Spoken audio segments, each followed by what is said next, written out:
Hi, I'm Sydney. This summer, I'm traveling across the continent filming tours for this channel, and behind me is the rig that allows me to do that. Let's go check it out. In the main area of the camper, we have the kitchen, which has a 2-burner propane stove, a small sink, a 12-volt fridge, and a surprising amount of storage. I was a little bit worried when I first stepped in here that I wouldn't really be able to keep a lot of food in here, and I would have to dedicate a lot of these cabinets to my equipment and clothes, but actually there's a very adequate amount of storage in here. On the left side here, we have a pretty large 12-volt fridge. It allows me to store about 2 weeks worth of fresh food.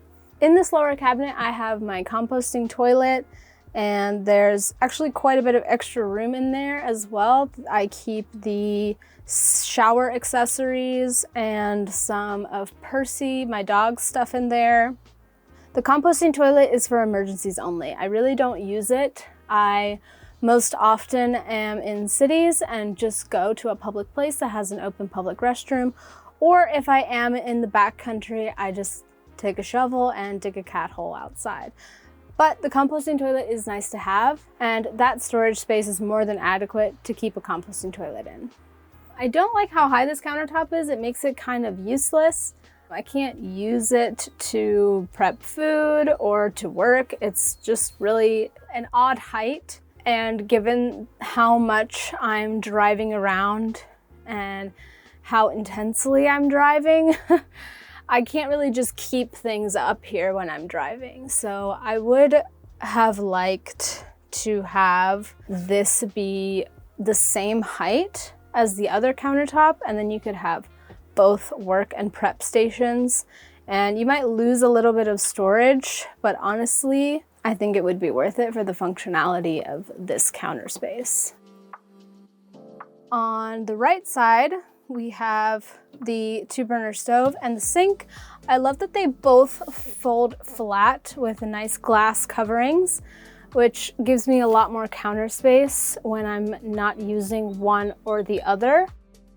I am a proponent of large sinks in tiny houses. In all of my previous rigs, we have always prioritized a large sink over counter space. But this is a pretty small sink, and it's fine for what we need. I'm traveling for work, so I'm keeping things pretty simple. I have 1 small pot, 1 pan, 1 plate, 1 fork, 1 knife, 1 spoon, and I'm cooking pretty simple stuff. And this sink allows me to do my dishes, do all of my personal hygiene tasks in there, and it's more than adequate. I also really like the height of this countertop because I'm working in this rig most often. The height of this is actually really ideal for a standing desk, which is a really nice thing when you're working from home and you have a small space. This is just housing the water pump. This cabinet down here is just the fuse panel, and underneath here is the bulk of the electrical system, mostly the 315 amp hour lithium battery. Also on this side, we have our vent for the heater. This is the Red Arc power system.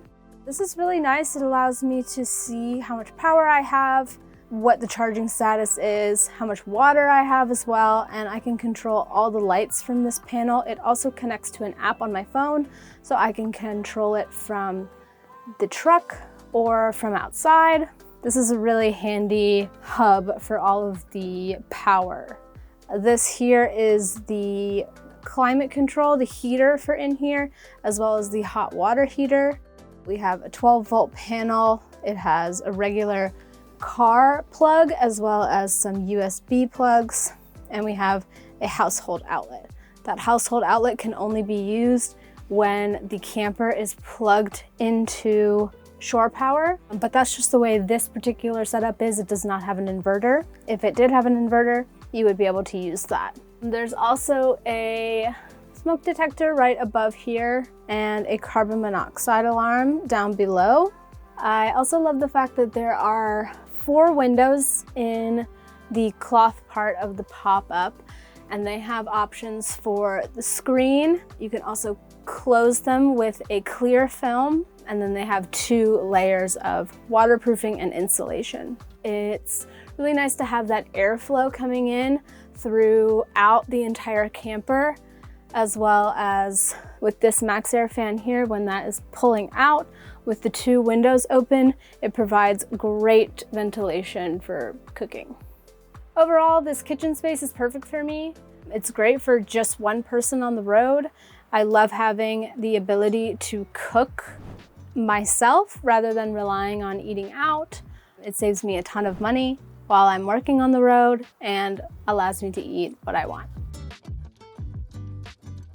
The back half of the camper is dedicated to this seating area and the queen size bed.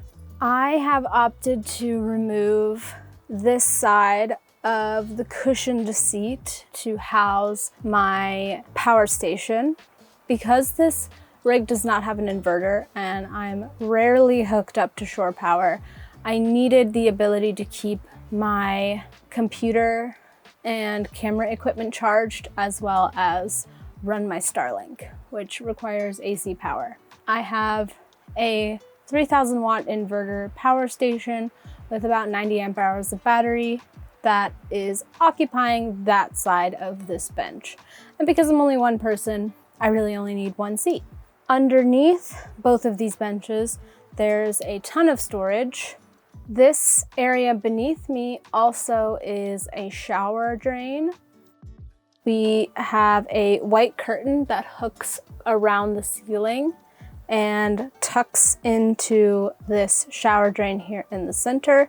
And there is a port right beside me for the shower hose water hookup. I've only used this once. It's kind of a hassle to set up. I will opt for the outdoor shower every time that I can. And if I can't, I generally go to Planet Fitness. And it's just a really nice option to have both the indoor and the outdoor shower, because there's plenty of instances in which you can't or don't feel comfortable showering outside. I love this table and the fact that it can swivel around to either side. I can push it away or bring it close to me when I'm working over here. And the table adjusts so I can set it to a perfect height to work with. This is also obviously, of course, where I eat my meals, so I spend a lot of time in this space.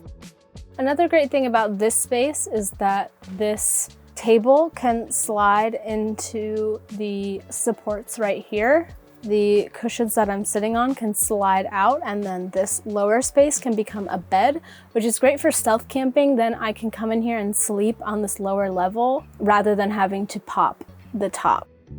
Behind me is the queen size bed. If you're a fan of firm mattresses like me, it's super comfy. Maybe one of the comfiest mattresses I've ever slept on. Underneath it is where I keep all of my clothes.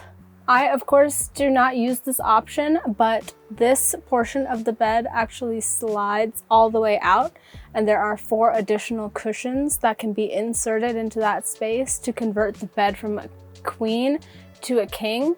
That's really great for traveling with a partner or with little kids. You can fit 4 people up in that bed if you need to. In the bed space, there's a surprising amount of headroom. I can sit up against the sturdy wall in the very front of the camper and read a book and not feel like I'm too tight up there. But for the most part, I just use that space for sleeping. I love that there's the option to have the windows fully open, just the screen, or a transparent covering so that you can still see outside, but you're not letting cold or hot air in. And then, of course, the waterproofing and the blackout layer is really nice to have. There are 2 windows down here as well. They slide open, so you can have some more airflow down here. I also love the fact that there's 2 vent fans. I can have one pulling out and the other pulling in, which really just circulates the air. So even if it's quite hot outside, it can be very comfortable in here with all the ventilation. This camper has been absolutely perfect for me. Traveling full-time this summer filming tours, I'm able to work and keep all of my equipment well organized, charged, and clean. This camper has obviously been really well constructed and really thoughtfully designed. None of the cabinets fly open when I'm driving, despite the crazy backcountry roads that we've been on, and it's just been really functional and perfect for me.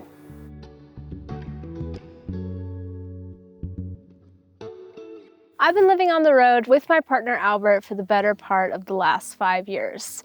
We've lived in a variety of different rigs. We lived in a low roof red Sprinter van, a 36-foot schoolie, and most recently the 18-foot cargo trailer that we converted that you may have seen earlier this year on the channel. Right now, Albert is pursuing his own dreams of becoming a commercial airline pilot, and that involves him being a little more stationary than we've been over the last 5 years. So he is living in our other tiny home on wheels full-time in an RV park in Florida while he goes to school. I am a videographer for this channel, and doing that job involves a lot of travel. And because he's living full-time in our cargo trailer, I can't very well use that as my mode of transportation. However, we already had the F-250 to pull the cargo trailer. So I decided to set up a satellite rig with the popped-up camper to allow me to travel for extended periods of time filming tours. Four Wheel Campers was generous enough to partner with Tiny Home Tours to allow me to use this rig for 6 months, filming tours across the continent this summer. This camper is extremely well built and thoughtfully designed, and it's fully stocked with everything that I needed to be able to live and work comfortably and also pursue all my other interests while living on the road full time for the summer. I am in the midst of training for my first Ironman. I am taking on this challenge in honor of my father, who passed away a little over a year ago after a 15-year battle with cancer. He was a huge inspiration to me. He was always strong and positive, and when he was first diagnosed, rather than spiraling into depression like I might have, or many of us might have, he embraced the aspects of his health that he could control, and those were fitness and nutrition. And throughout that process, he fell in love with triathlon. He had a bunch of friends who did participate in Ironmans, and he was always super inspired by them. And while he was never well enough to attempt an Ironman himself, he embodied the spirit of what it means to be an Ironman in everything other than actually completing the physical feat. So I wanted to embrace that challenge on his behalf and carry his memory across that finish line. So this summer, I'm spending a lot of my time when I'm not working training for that. This rig allows me to keep all of the stuff that I would otherwise have with me at home, with me on the road. So I haven't had to sacrifice much when it comes to my lifestyle between living in my larger cargo trailer tiny home versus this pop-top camper, which has been really nice to be able to still pursue my personal goals while traveling full-time for work. This is the Hawk model slide-in pop-top truck camper from 4 Wheel Campers. It's in a 6.5-foot bed on a 2022 F-250. I really like the pop-up style. It gives me good fuel efficiency when driving, but when it's popped up, I have about 6'7" worth of headroom inside and plenty of living space. I was a little bit worried the first time that I tried to pop it up. It was kind of difficult, but after a couple weeks of living in it, I've gotten the hang of it and it's super easy. And I timed it the other day and it takes me exactly 3 minutes to set up or break down the entire rig. And that's popping the top up, setting my Starlink up outside, turning on the propane, opening up the drains. It's super manageable. On the driver's side of the rig, we have our lower sliding window here. This is an instant propane hot water heater, and the port for the freshwater tank above it. It's a 20-gallon water tank. It lasts me about 4 days just doing dishes, 1 or 2 if I have to take a shower. The drain for the sink in the kitchen. This is the vent for the climate control heater, a 30 amp power port for shore power, and a port for the outdoor shower. Additionally, there are some really great, nice, bright LED lights underneath and on the side, which is really nice for illuminating the space if you ever need to be outside at night. On the passenger side of the camper, we have another sliding window, an exterior vented storage locker. I just keep my freshwater hose in here. We also have a vented propane locker. I keep 2 10-pound propane tanks in there. Again, we have some really nice bright lights out here, which is super handy. And above me is a nice awning that provides some covered outdoor space. At the back of the camper, we don't really have much. We have the drain for the interior shower. We have some footholds to climb up onto the roof if you need to check the solar panels for whatever reason. And we have some super bright LED floodlights that are on a little bit of a pivot so you can direct the light. I also have my swinging bike rack for my road bike. And I like that there's a handle here. It can be kind of handy for getting in and out of the camper. Living tiny, and especially living on the road, has given me a really massive sense of appreciation for just keeping things simple. When you travel full-time in less than 50 square feet and you realize that you still have everything that you really need, you realize all of the things that you don't need and all of the things that are just adding stress to your life. While my partner and I probably won't always live in such a nomadic tiny rig, we will always appreciate and embrace the lessons that we've learned from living so tiny, and we will definitely take them into our next chapter of our lives. And we'll probably always opt for a smaller footprint home than something larger and beyond what we actually need. Because at the end of the day, I would rather collect experiences than look around at the end of my life and just have a large house that's a museum of stuff.